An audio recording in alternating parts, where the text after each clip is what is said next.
আসসালামু আলাইকুম বন্ধুরা, আশা করি ভালো আছেন। আমিও ভালো আছি। তো আজকে চলে আসলাম আপনাদের সামনে একটা ব্লগ ভিডিও নিয়ে। ব্লগটা হচ্ছে আমরা মানুষকে কী করি, অবহেলা করি, অহংকার করি মানুষের সাথে। অমুকের চেহারা এরকম, অমুকে দেখতে ভালো না, অমুক অসুন্দর, অমুকের ভালো না, অমুকের এন হয়েছে তেন হয়েছে, অমুকের জামাই অমুকের ফালাই দিয়া চইলা গেছে, অমুকের 2টা বিয়ে হয়েছে, অমুক বেটা 3টা বিয়ে করছে। আসলে কি জানেন, এই 4 আঙ্গুলা কপাল।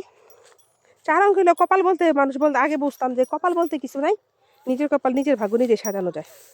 না ভাই, নিজের কপাল নিজের ভাগ্য কখন নিজে সাজানো যায় না, এটা আমার বোঝা হয়ে গেছে।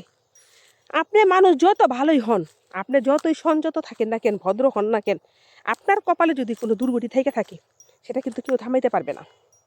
তার জন্য বলতেছি, আপনার নিজের কপাল নিয়ে আপনি কখনো বাহাদুরি বা বড় লোকগিরি দেখাবেন না। কারণ আপনার কপালটা গড়ছে কে? বিধাতা।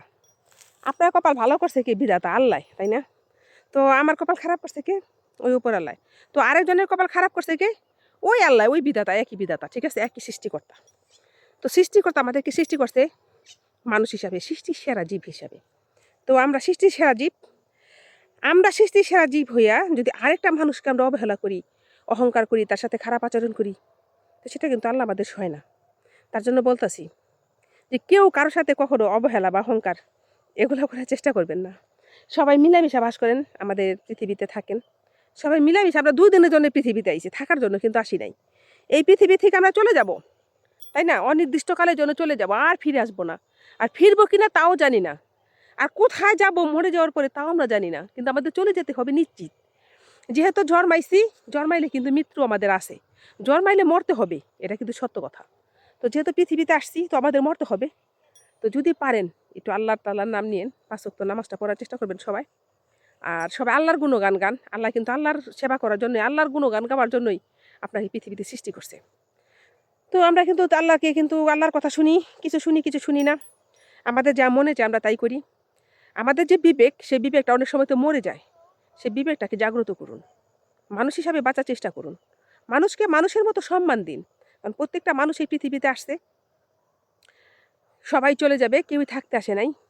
এই যে আমার ঘর, আমার বাড়ি, আমার জমি, আমি বলি এই যে এই জমিটা আমার, ওই যে ধানমন্ডি, ওটা কিন্তু সত্যি আমার।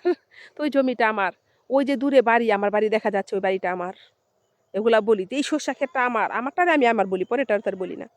তো আমার এই আমার সম্পত্তি, আজ থেকে 50 বছর পরে যদি আমি মারা যাই, সেই সম্পত্তি কে ভোগ করবে এবং কে এটার মালিক হবে, কে এটা খাবে, এটা কার হাতে থাকবে, তার নিশ্চয়ই কোনো কিছু কিন্তু আমি জানি না, বা আপনিও জানেন না।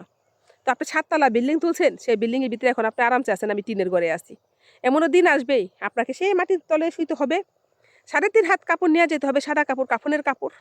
আমি যে টিনের ঘরে থাকি, আপনি 7 তলা থাকেন, আপনাকে যে কবরস্থানে কবর দেওয়া হবে মাটির মধ্যে, মাটির ঘরে যাবেন আপনি, একই ঘর।